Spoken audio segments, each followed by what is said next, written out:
आप देख रहे हैं अपना चैनल D3D। आज हम बात करते हैं वक्फ की। आज पूरे भारत में ही नहीं, पूरे देश में चर्चा वक्फ बोर्ड यानी वक्फ बिल का हो रहा है। जो वक्फ बोर्ड एक ऐसा बोर्ड था जो किसी के जमीन पे हाथ रख देता था, वो जमीन उसकी हो जाती थी। लेकिन इससे प्रताड़ित होकर के बहुत से लोगों ने कोर्ट में हलफनामा दिया था। लेकिन कोर्ट द्वारा इसका ऐसा नियम था, ऐसा प्राविधान था कि आप कोर्ट में इसकी सुनवाई नहीं होती थी। लेकिन इसको देखते हुए केंद्र सरकार ने वक्फ बोर्ड बिल पे राज्यसभा और लोकसभा में एक बिल पास करती है और दोनों जगह बिल पास हो जाता है, जिससे इस कानून में वक्फ बोर्ड का जो नियम होता है इसमें बहुत से संशोधन किए जाते हैं। इस संशोधन को देखते हुए जो वक्फ बोर्ड कहता था कि हमारा जो शरिया कोर्ट है वो सबसे बड़ा है, मैं कभी भी न्यायालय में नहीं जाऊंगा। अगर ये वक्फ बोर्ड अगर न्यायालय के जमीन को भी, संसद भवन को भी ये कह दे कि हमारा है, तो संसद भवन भी कोर्ट नहीं जा सकता था। लेकिन केंद्र सरकार इसको देखते हुए उसमें कुछ नियमें, कुछ शर्तें उसमें संशोधित करते हुए राज्यसभा और लोकसभा में इस बिल को पास कर लेती है। और उसके बाद अंतरिम जो सिग्नेचर होता है राष्ट्रपति का भी सिग्नेचर हो करके ये बिल एकदम ओके हो जाता है। लेकिन जब ये राज्यसभा और लोकसभा में बिल पास हो जाता है तो इसके बाद शरिया कोर्ट को, यानी कि जो वक्फ बोर्ड है, इसे भी नाक रगड़ने के लिए कोर्ट में जाना पड़ता है। जो कोर्ट से भी ये अपने को बहुत बड़ा मानता था। लेकिन जब ये दोनों पक्ष के लोग कोर्ट जाते हैं तो कोर्ट में 2 दिन तक सुनवाई होती है, दोनों पक्ष के वकील होते हैं और दोनों की दलीलें कोर्ट सुनता है। और उसके बाद उसमें कुछ ऐसे नियम, कुछ शर्तें हैं जिसपे कोर्ट को भी आपत्ति होती है। मैं आप लोग बता दूं कि किस चीज पे कोर्ट की आपत्ति होती है। कोर्ट को आपत्ति 2 नियमों पे होती है।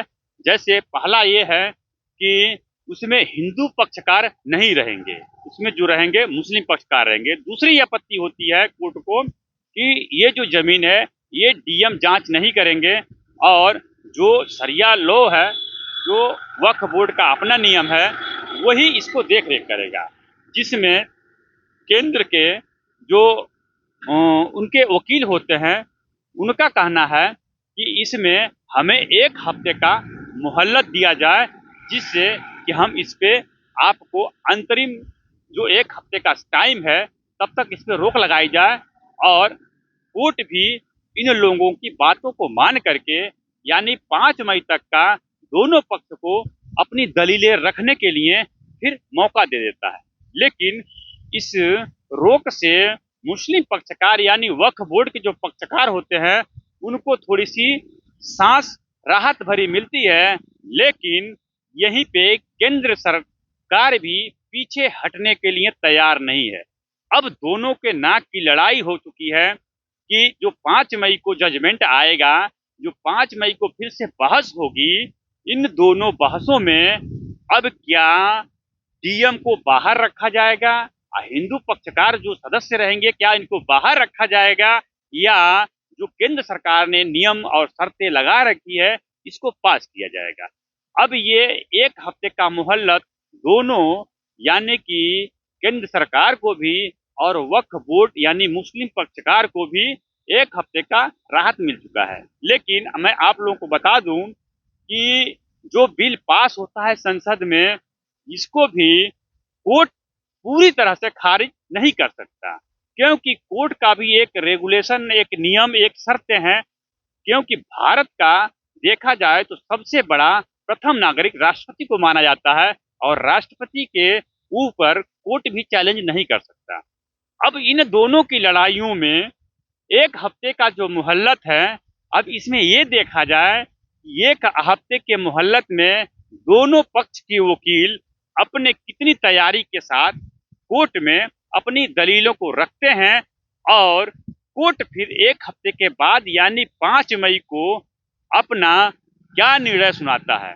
अब इसमें अगर कोर्ट 2 चीजों को खारिज नहीं कर पाता है, जैसे जो डीएम के अधीन कहा गया, बताया गया है कि उस जमीन का अगर वक्फ बोर्ड किसी जमीन को अपना दावा मानता है तो उसे एक कागज दिखलानी पड़ेगी लेकिन वहीं वक्फ बोर्ड कहता है कि 300-400 साल बाद का कागज हमारे पास नहीं है। लेकिन एक बहुत बड़ा इसमें मोड़ आता है कि जब राम मंदिर का मैटर चल रहा था, तो यही मुस्लिम पक्षकार राम मंदिर के जो जमीन था उसके मालिकाना हक के विषय में बात कर रहे थे कि इसके मालिक कौन है और इनके पास कागज है कि नहीं है, जिसमें पूरी तरह से कागज को दिखलाया गया, दर्शाया गया, जिसके बाद कोर्ट द्वारा फैसला के बाद राम जन्मभूमि का मंदिर बन करके तैयार हो गया। अब यही मैटर वक्फ बोर्ड में है।